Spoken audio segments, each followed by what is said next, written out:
Bienvenue à tous sur ce 5e Triskaï Décaphilie, 13 février 2021. Et aujourd'hui, je reçois Erika Cézille pour un texte qui s'intitule Fucking Viking et il sera lu par Bénédicte Coudière.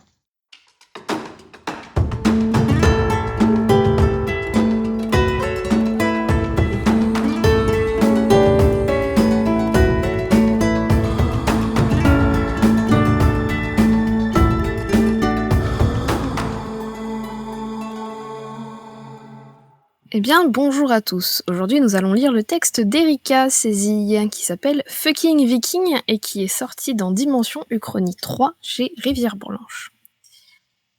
Le regard porté au loin alors qu'elle essaie de repérer un possible port d'attache, un soupir lui échappe. Rien. Toujours rien. Malgré des mois passés à naviguer. Le bruit du vent s'engouffrant dans les voiles gonflées n'a plus rien d'apaisant. Mais Alfdis ne désespère pas. Bientôt, elle pourra quitter le port de Snegza, qu'elle déteste autant qu'elle l'aime. Oh oui, comme elle peut le haïr en ce moment de ce navire, ce drakkar qui l'a vu grandir. Combien de fois sa mère l'a-t-elle poursuivi en courant sur le pont? Combien de fois son père l'a-t-il fait grimper en haut de la tête massive du dragon de proue? La jeune femme est née sur ce navire, voyageant avec ses compagnons, en quête d'un lieu où s'établir, où commercer. Cycle infini d'exploration, se reproduisant encore et encore depuis des centaines d'années, après qu'Éric le Rouge eut convaincu une partie des Vikings de le suivre afin de découvrir et conquérir de nouveaux horizons. D'abord le Vinland, puis toujours plus loin, vers des espaces que nul n'avait jamais espéré atteindre. Mais jusqu'ici, jamais terre ne fut assez accueillante pour trouver grâce aux yeux des Vikings. Une bataille de trop contre un cuirassé bien plus armé qu'eux avait été fatale à beaucoup des membres de l'équipage. Les parents de la jeune femme avaient alors rejoint le Valhalla, sans avoir pu toucher ce rêve. Désormais orpheline, le bonheur familial et les jeux d'enfants laissent place à une routine de navigateur. L'enfant est devenu adulte, et Alfdis passe désormais le plus clair de ses journées à scruter au loin, empli d'espérance, le cœur un peu moins plein à chaque départ. Une ombre au-dessus d'elle sort Alfdis de ses pensées. Le chef la fixe, impassible. D'un mouvement vif, la voilà sur ses pieds, prête à se replonger dans ses tâches journalières. Certains ont passé par-dessus bord pour moins que ça. Du moins, c'est ce que les anciens laissent entendre aux nouveaux les rejoignant lors des débarquements en terres inconnues. Sur un navire, les seuls à réellement finir dans cet océan, ce sont les morts. Ceux qu'on ne peut pas garder à bord lors de ces périples sans date finale, malgré tout l'amour qu'on leur porte. Leur vie était liée à la mer, à cette mer infinie, leur mort ne peut qu'y continuer. L'esprit ailleurs, la Viking n'a pas entendu les tambours résonner, ni l'effervescence nouvelle sur le pont. Pourtant, partout autour d'elle, hommes et femmes s'animent avec enthousiasme. Une rumeur enfle doucement, le courant a changé, laissant deviner l'approche d'une terre dont on ne devine encore que les contours. Le chef, l'œil aux aguets, ramène brusquement le silence en levant le bras. Plus un rire, plus un murmure, et le roulement des tambours s'interrompt. Les têtes se dressent, l'oreille alerte, et Alfdis les imite, ne capturant tout d'abord que le calme des flots. Mais elle est là, ténue, presque imperceptible, la vibration des tambours d'un navire. Des battements annonciateurs de malheur? Mieux vaut prévenir que guérir. L'équipage se met en mouvement avec empressement. Sur le bateau, Alfdis est l'une des plus agiles et donc l'une des premières à atteindre le mât, se hissant avec aisance au gréement. La présence d'un second navire que l'on ne peut identifier et la rumeur grondante des tambours appellent à la prudence. Voiles et vergues repliées, les autres s'empressent de descendre alors que la jeune femme continue à grimper vers le sommet. Son objectif ? Fixer la dernière attache destinée à maintenir la voile. Habitués, les hommes au sol s'activent et abaissent le mât. Bien cramponnée, la grimpeuse suit le mouvement et regagne le plancher en même temps que l'imposante structure de bois. Déjà, tous se sont retournés afin de sortir les rames. Dans ce genre de situation, aviron est synonyme de discrétion. Combien d'équipages s'étaient-ils déjà laissé duper, persuadés qu'aucun danger ne se tapissait dans cette vaste étendue? Mal leur en prit, et l'on retrouvait parfois des épaves dépouillées, voguant à la dérive. Personne ici ne souhaitait suivre ce chemin. Tant d'années à voyager, à la recherche d'une terre d'accueil. Aucun d'entre eux ne se laisserait surprendre, si proche du but. Le pont grouille de monde, alors qu'une soixantaine d'hommes et de femmes s'installent aux rames. La cinquantaine restante est sur le qui-vive, prête à attaquer l'hypothétique menace. Boucliers, épées, lances, arcs, haches, frondes et pistolets sont armés alors que déjà le bateau prend de la vitesse sous l'impulsion des rames. Alvdis se faufile vers l'avant du Snegja, là où quelques instants plus tôt elle a aperçu une chevelure flamboyante. Reffre, elle doit trouver Reffre. Pourquoi diable son ami ne peut-il pas être aussi massif que certains colosses de l'équipage ? Déjà le bateau file à vive allure sur les flots. Le bruit des tambours inconnus enfle, se précisant à chaque instant pour brusquement se taire. La tension monte. Ont-ils été repérés ? Pourtant, pas question de ralentir le rythme. Chacun des membres de l'équipage sait maintenant qu'il ne s'agit pas d'un navire viking. Mais l'inconnu n'est-il pas parfois plus dangereux ? Le silence assourdissant fait monter la pression au cœur de l'équipage. Hors de question de s'arrêter là. Alvdis se retrouve tiraillé entre deux sentiments. La peur l'étreint, puis la certitude l'assaille. Si combat il y a, ils n'auront pas à combattre leur peuple. Mais tous pourraient mourir aujourd'hui. Si proches de leur but. Malgré ça, le soulagement la prend alors qu'elle repère enfin son ami. Se glissant furtivement à sa rencontre, elle se poste à ses côtés, pressant doucement son épaule contre la sienne en signe de soutien. Quoi qu'il arrive, ils affronteront cette épreuve ensemble, les armes à la main. Mais la jeune femme ne peut qu'espérer que ce vaisseau qu'il distingue au loin ne sera pas annonciateur de sang versé. Une main tremblante s'empare de la sienne, lui apportant soutien et force. Par Odin, cela fait bien longtemps qu'ils n'ont pas croisé un navire de cette taille. Au moins 3 fois plus massif que le leur, des couleurs chatoyantes, 3 mâts, des voiles écarlates et une ribambelle de canon. Un galion hollandais dans toute sa splendeur.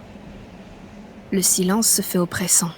Les Vikings sont braves, mais si leur potentiel adversaire décide de mener un combat, ils auront peu de chances de s'en sortir indemnes. Les expéditions menées par bon nombre de peuples avaient occasionné des rencontres improbables de bâtiments de tout type. Ce n'était pas la première fois qu'ils se retrouvent face à un mastodonte comme celui-ci, et cela leur a déjà été fatal. Mais quitte à mourir, ils occasionneront un maximum de dégâts afin d'entraîner leur ennemi avec eux dans l'au-delà.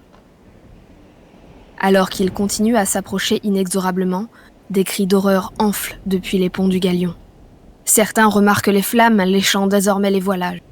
« Ralentissez, nous ne devons pas nous approcher plus !» crie le chef. « Hors de question que nous rentrions dans ce maudit vaisseau de vitesse.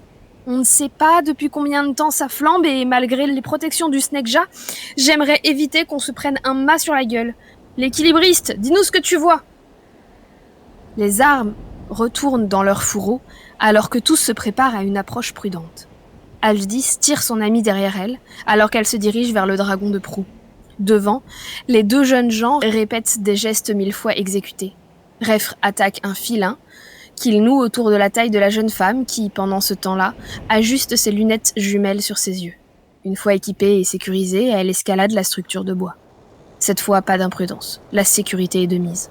Le galion pourrait exploser et souffler la viking pour de bon. Le Snegja n'est plus qu'à une centaine de mètres du vaisseau, qui déjà le surplombe de sa haute stature. La jeune femme ne peut réprimer un frisson à la vue qui s'offre à elle. Pantelante, elle voudrait s'empresser de décrire à son amie ce qu'elle voit afin que tous soient préparés au mieux à ce qui les attend. Mais comment relater l'horreur qui défile sous ses yeux ?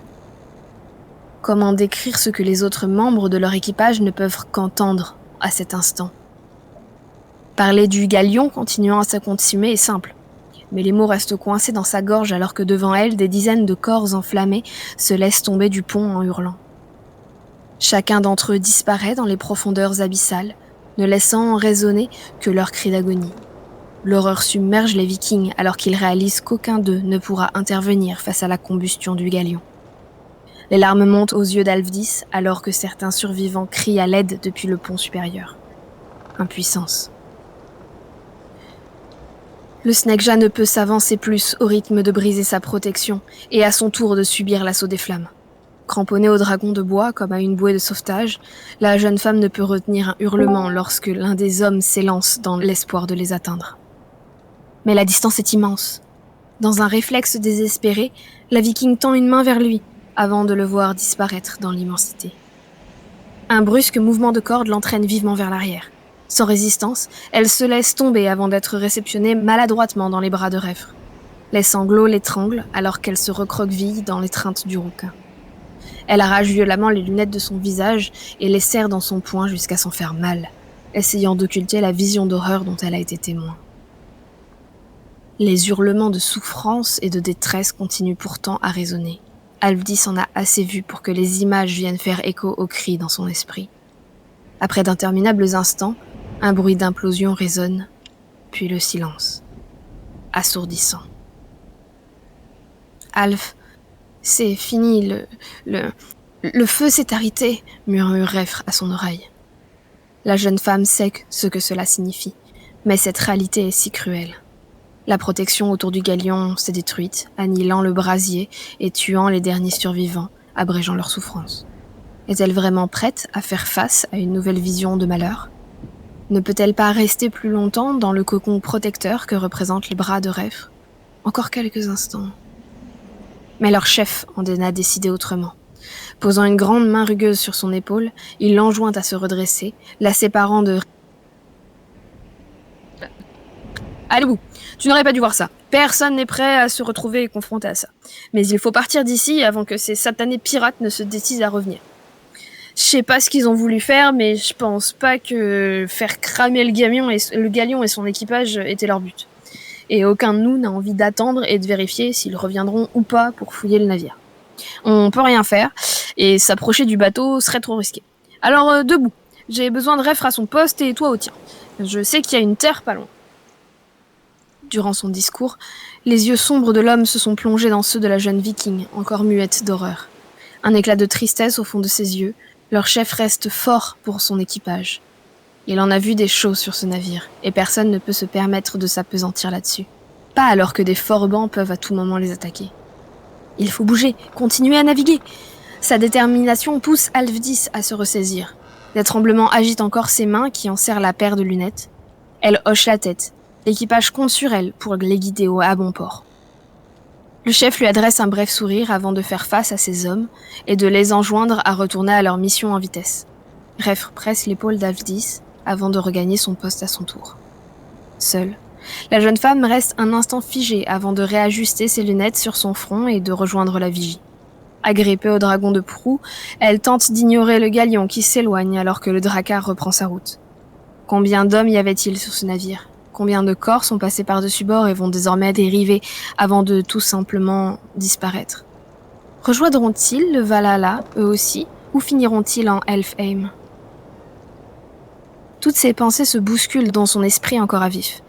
Jusqu'ici, jamais elle n'avait assisté à ça. Oh, comme elle aurait voulu que cela reste ainsi. Comme elle aurait simplement voulu continuer à chahuter avec Refr sur le pont avant de se retrouver aux corvées pour leur chamaillerie. Ou guetter l'horizon en quête d'un bout de terre au lieu d'assister à la combustion d'un galion et de son équipage. Oui, comme elle aurait souhaité garder cette insouciance qui la caractérisait encore ce matin. Des larmes au coin des yeux, elle reste fixée sur son objectif, inspecter le lointain afin de trouver une terre et surtout veiller à ce qu'aucun bâtiment pirate ne les attaque par surprise. Ils arriveront en vie. Derrière elle, la routine reprend sa place avec lenteur. Tous sont encore marqués par ce qu'ils ont vu. Des batailles, nombre d'entre eux en ont vécu, mais cette impossibilité d'agir face au drame auquel ils ont assisté, elle ne leur est pas familière et il faudra des jours pour que tous puissent réussir à passer au-delà de cela. Alvdis désespère. Le galion est désormais bien loin et aucun pirate sur les ondes. Ne reste qu'un arrière-goût amer d'impuissance. Les jours s'égrènent, le pincement dans son cœur ne diminue pas, et toujours pas la moindre terre dans cette immensité. Bientôt, les réserves seront insuffisantes pour nourrir l'équipage. Tous en sont conscients. Mais ils sont allés bien trop loin et ne peuvent plus faire demi-tour pour rejoindre un port. Le dernier se trouve à des mois de navigation. Alors la fière viking scrute à s'en brûler les yeux. Loin, toujours plus loin. Il n'est pas dit que les vikings se laisseront emporter dans les profondeurs abyssales. Ils atteindront cette terre d'accueil qu'ils espèrent tant. Là ? Là ? Ses yeux verts qui se plissent de concentration ? Oui, là, c'est bien ce qu'elle croit. Enfin, la voilà, elle l'aperçoit alors que le navire fend les courants tumultueux de l'éther tel un requin-baleine. Les voiles frémissent comme agitées par l'euphorie d'Alvdis. Planète en vue!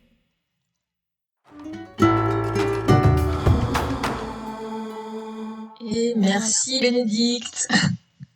Ah, Attendez, je remets les écouteurs. Voilà. Merci beaucoup. Récupère mon micro.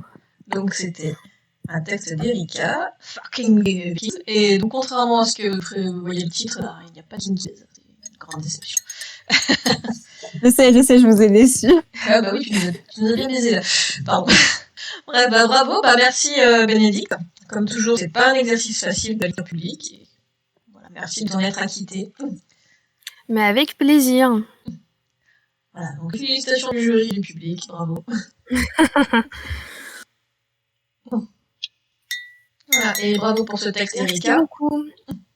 Donc pour en revenir au texte, déjà on commence par Paris. Alors Erika, est-ce que tu peux... C'est donc un texte que tu as envoyé pour Dimension Uchronie, c'est ça? C'est ça. Ouais. Tout à fait. Mhm. C'était pour le troisième opus de Dimension Uchronie. Alors, la question bateau que l'on pose à tout auteur et que nous détestons en général, mais comment t'es venue l'idée d'écrire un texte sur les Vikings dans l'espace? Alors, contrairement à ce que je pourrais laisser croire, c'est pas du tout la série Viking qui m'a inspirée. Hein. Je tiens à remettre.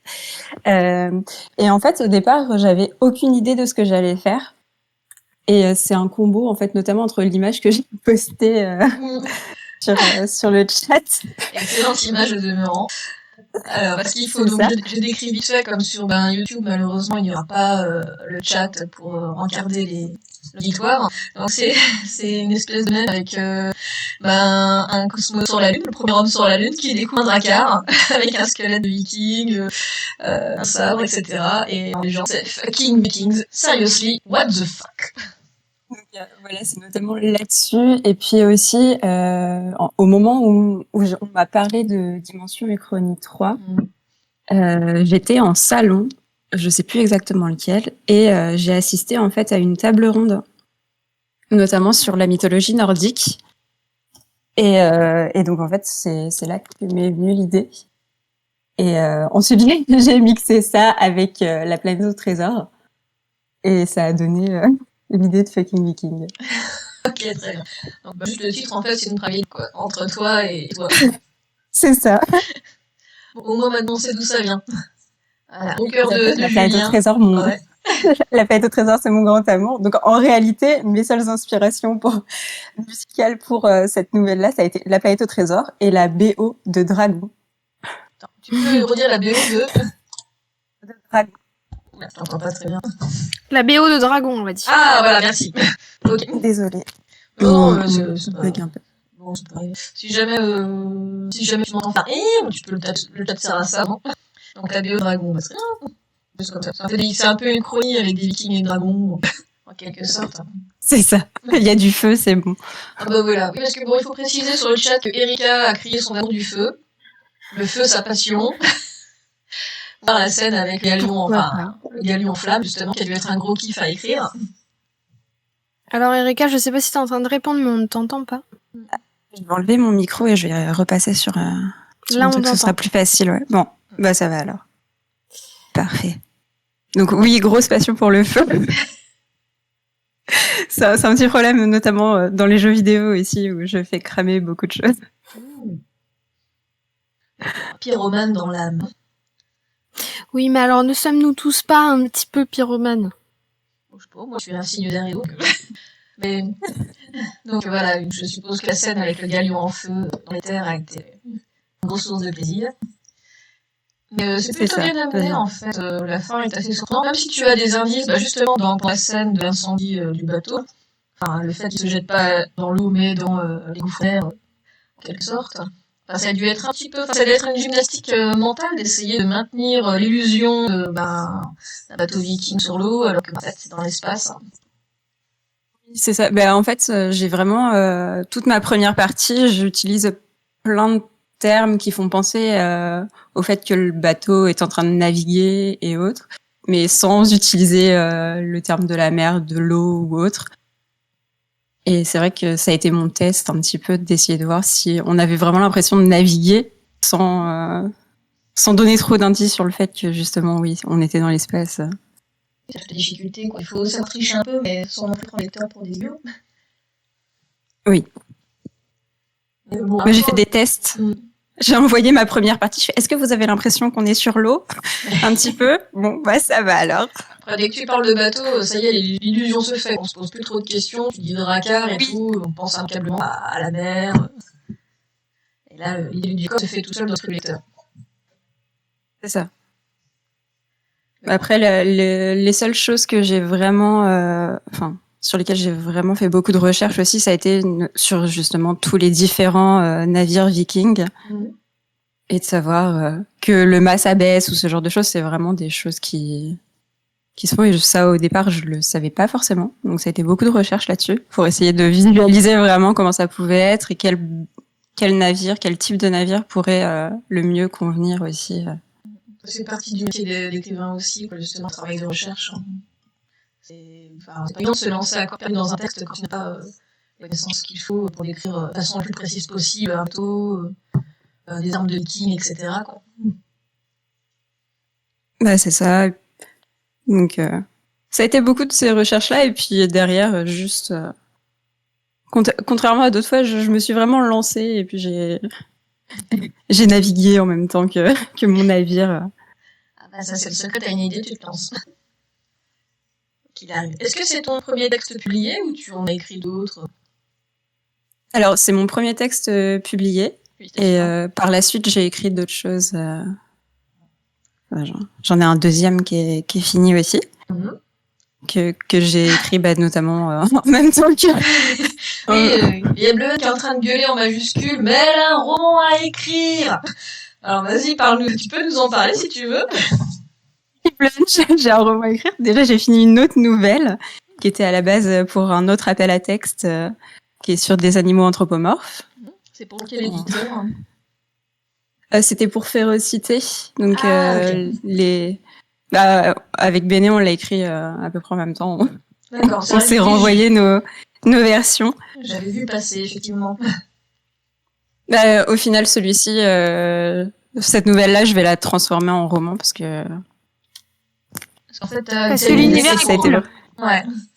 Ah, bah, c'est plutôt pas mal ça. J'aime bien les romans qui finalement déjà en nouvelle. C'est-à-dire que t'as une idée tellement chouette que tu ne peux pas contenir un tout petit texte.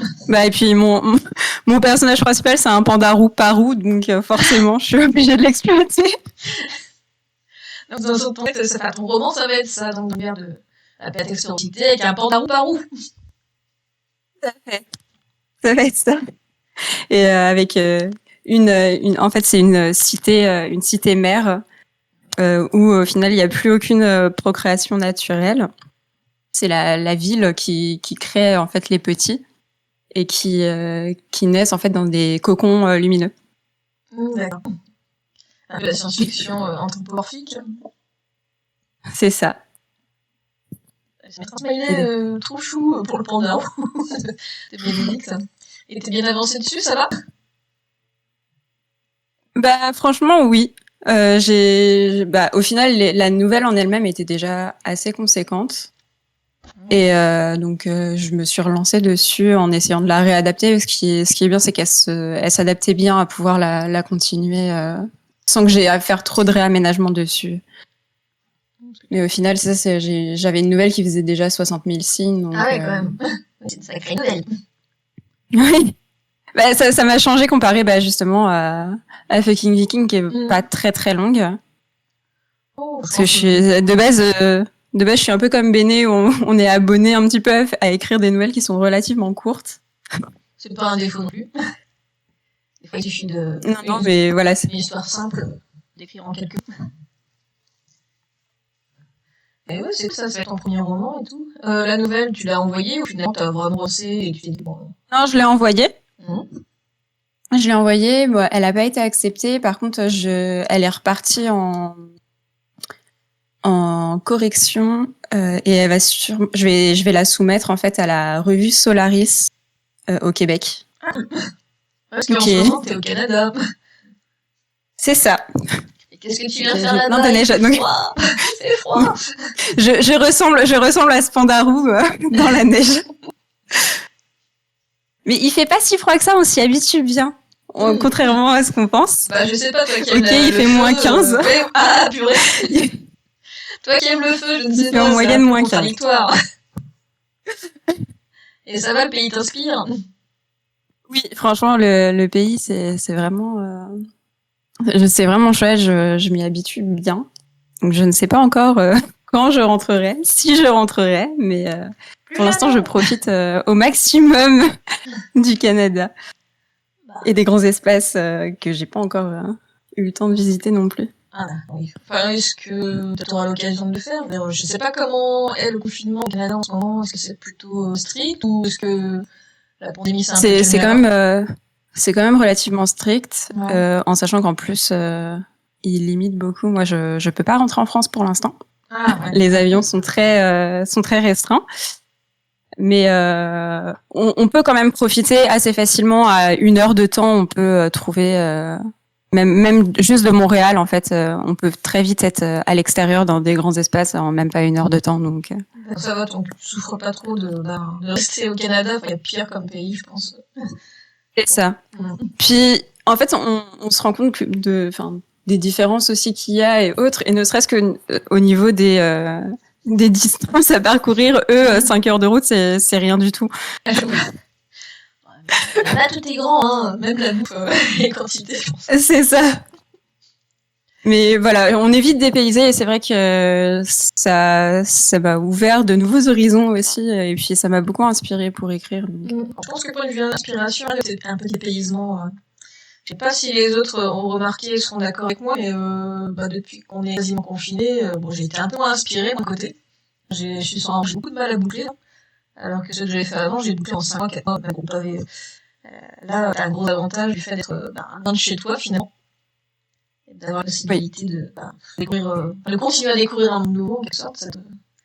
Cette actuellement, on rigole beaucoup en se disant que nos seules options réellement quand on veut prendre l'air, c'est juste soit aller marcher, soit aller faire du patin. C'est à peu près les seules options qu'on a. Puisqu'on a beaucoup de patinoires naturelles dans les parcs, juste à Montréal déjà, donc c'est mon activité principale actuellement. Ça va, il y a pire. Oh oui. Ça va. Bon, vous avez quand même l'occasion d'éclater un petit peu. L'ambiance doit pas être trop austère, j'espère. Non, franchement, c'est vraiment supportable. Et puis ici, on est beaucoup aussi c'est des habitudes de colocation, beaucoup ici, donc personne n'est réellement seul. Donc on arrive à bien supporter quand même l'isolement et autres. Est-ce que tu as eu l'occasion de voir un peu ce qu'il y en a de l'imaginaire au Québec, de lire des bouquins d'auteurs locaux, etc. Oui. De toute façon, je suis en plein dedans, puisque au final, j'ai été embauchée par les éditions à lire, sur la principale maison d'édition d'imaginaire québécoise.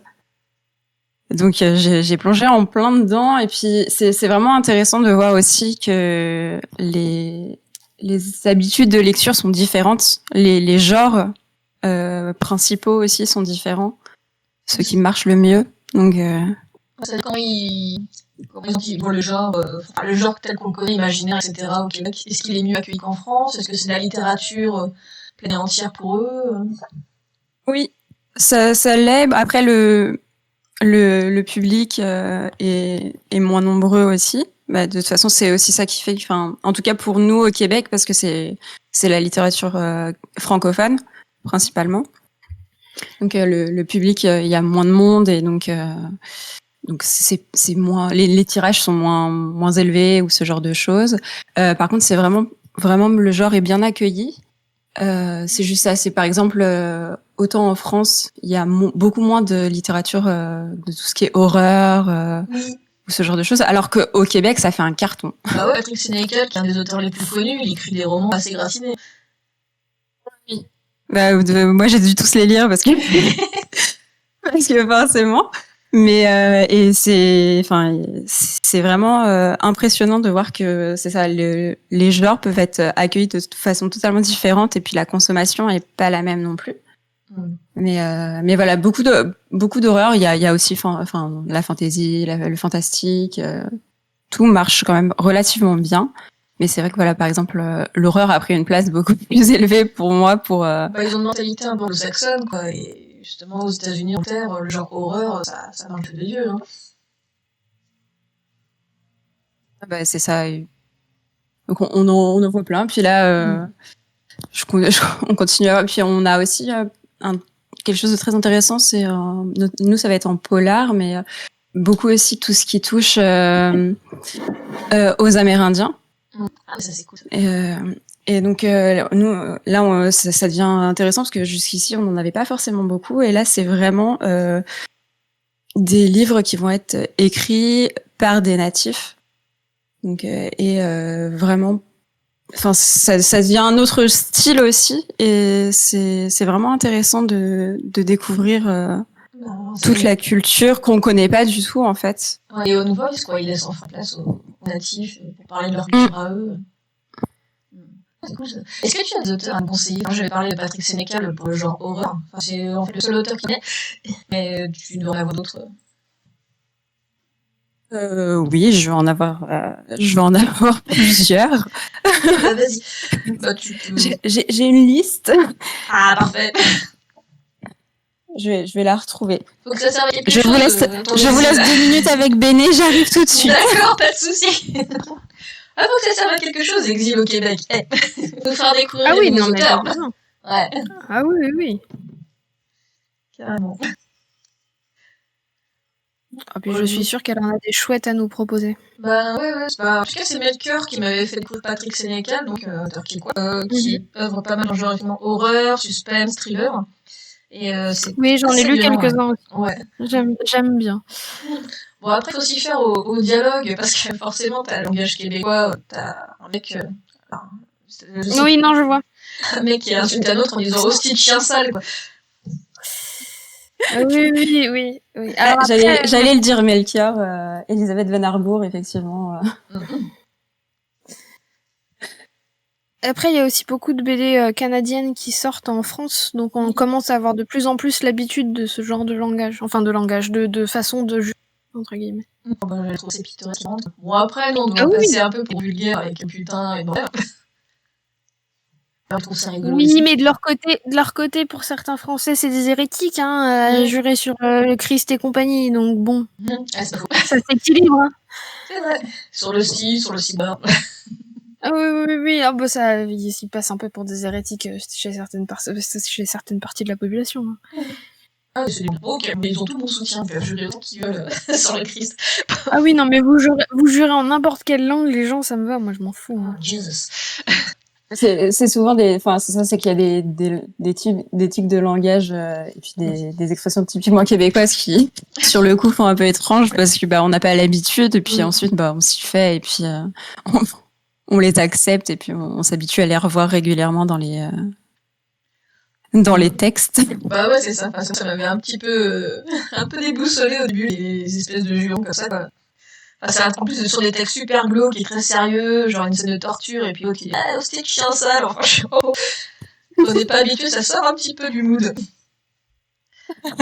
Mais que fait-il Bon alors, qu'est-ce que je peux vous conseiller? Je peux vous conseiller Joël Champetier.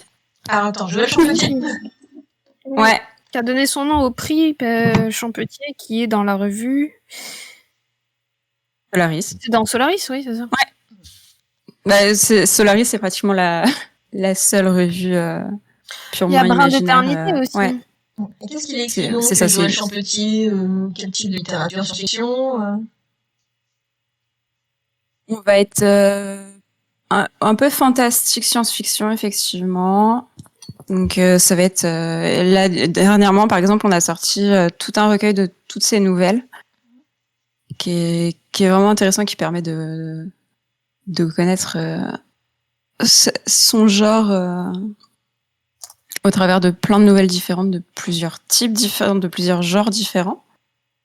Et après, sinon, qu'est-ce que je pourrais vous conseiller? Il y a Reset, Le voile de lumière, qui est vraiment excellent.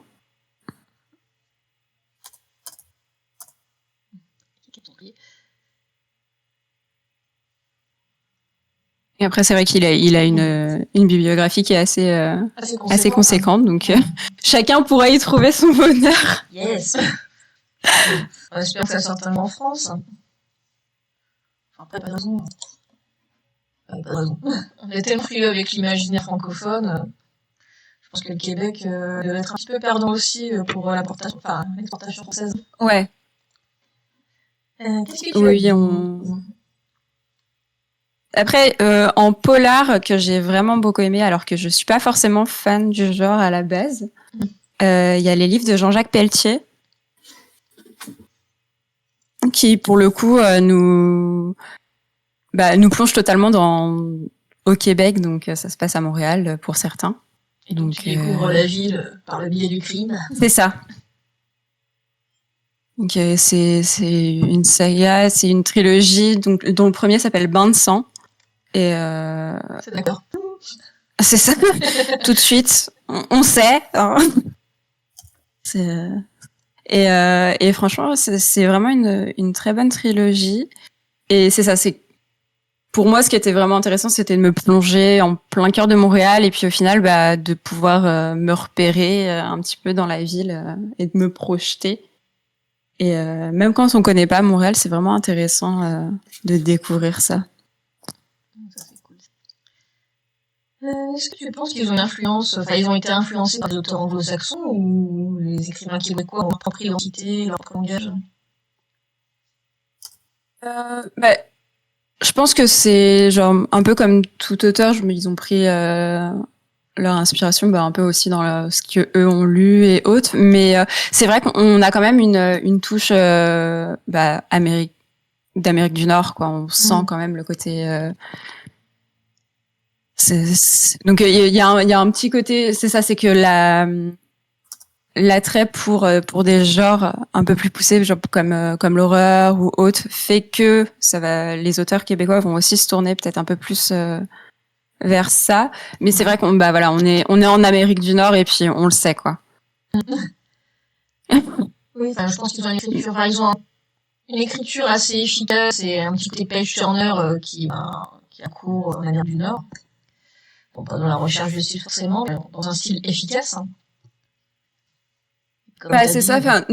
C'est ça. Et puis nous, on a quelques traductions qui sont américaines, donc c'est pareil, on le sent de toute façon dans la lecture. Mais c'est ça. C'est qu'au final, le Québec c'est francophone, mais ça reste en Amérique du Nord et on le sait, que ce soit genre dans les lectures qu'on a, donc qu'écrivent les auteurs, mais aussi juste dans la vie tous les jours, on le ressent totalement. Ok, j'espère en découvrir d'autres. T'as pu lire aussi des auteurs amérindiens? Alors moi j'ai lu un ouvrage qui va sortir très bientôt chez À lire justement, qui est un livre écrit par Thomas King que j'arrive à. Je vais aller sur la banque d'Alex pour voir si on va mettre des sons en direct.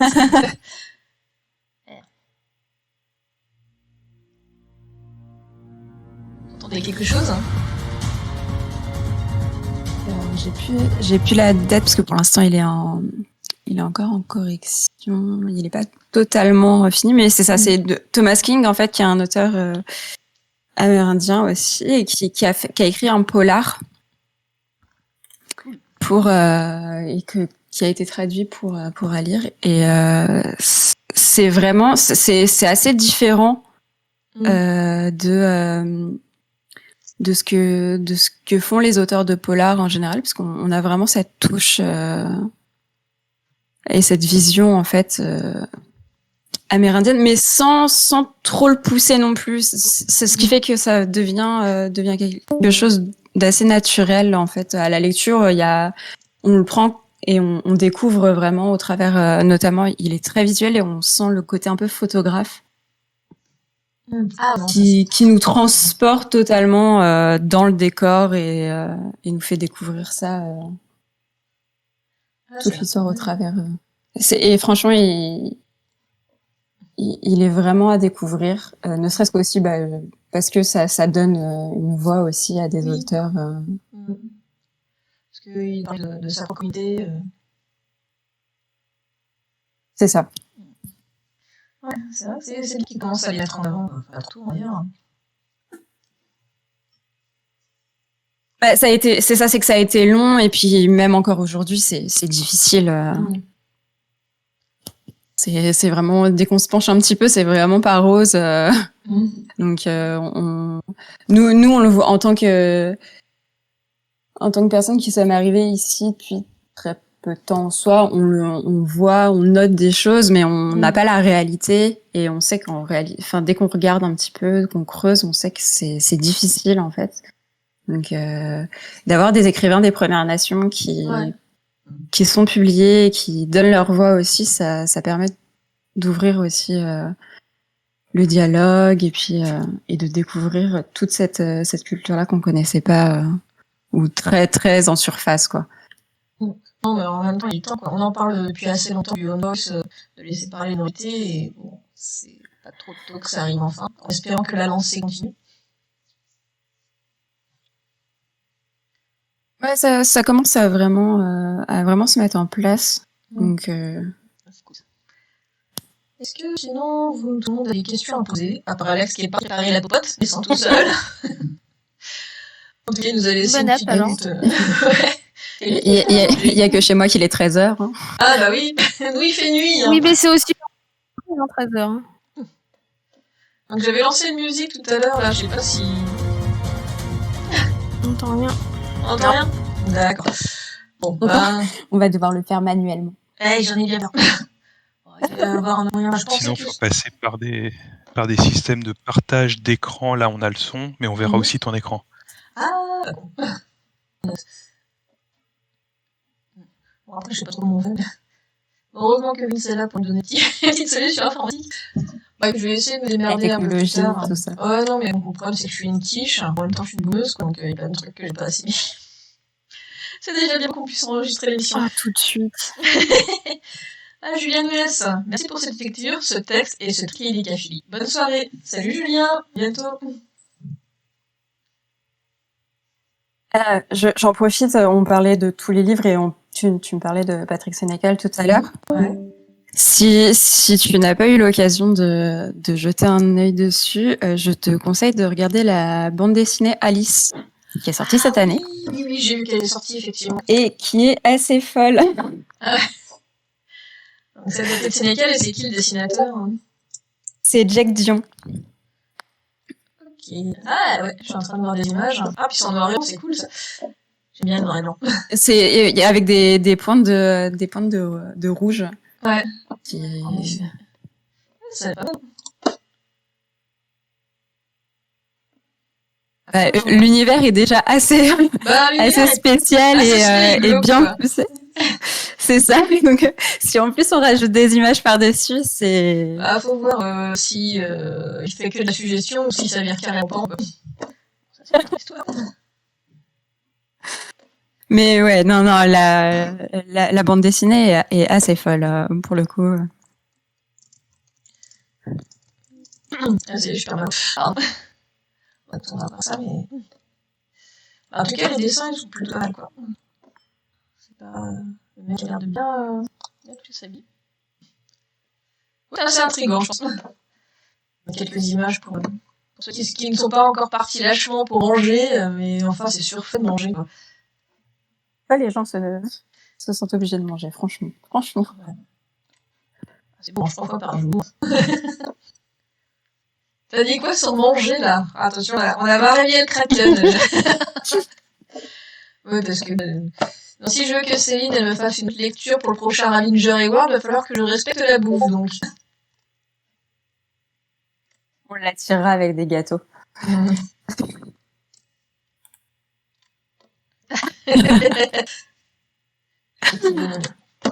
Ah là, j'ai mis une énergie, là, sur tirer de la BD. Bon, ça va, ça reste soft. Enfin, à part, il y a une elle roule une pelle à un bulldog français, je crois. Sinon, ça va. Il y a des choses qu'on ne devait pas savoir. Non, mais c'est assez spécial, mais quand même, mine de rien, voilà. En plus, si t'as lu le roman avant ça, c'est vrai que... Oui, donc, je serais préparée. Tu sais où tu vas. Voilà, je sais où je mets les pieds. Est-ce que vous avez d'autres questions, que ce soit sur le texte, sur les Vikings, sur la littérature québécoise ou sur la littérature générale? Du coup, si personne d'autre Je me suis intervient. retenue de pas mettre des dragons. Est-ce qu'il y aura des dragons dans Alors ton texte? techniquement, il y a des dragons dans ta nouvelle. Il y aura aussi des dragons dans ton roman. Tout à fait. Il y en aura forcément un quelque part. Même s'il ressemble pas trop à un dragon, il y aura quand même un dragon. Il y aura un croque-mou. Et il y a un chat noir. C'est la première étape avant le dragon. Ok. Ah oui, d'accord. Donc les histoires de chats qui sont en fait des dragons, c'est pas pareil. Eh oui. Non, on le Non. sait tous. Sinon, pourquoi les chats s'obligeraient à sauter d'endroits très très hauts et à bondir comme ça? On sait tous qu'ils essayent de déployer leurs ailes sans nous le dire. Ah bah oui, ça doit être pour ça. Bon, ben si personne d'autre n'intervient, je pense qu'on a terminé pour ce soir. Vous êtes d'accord? Oui, ça me va.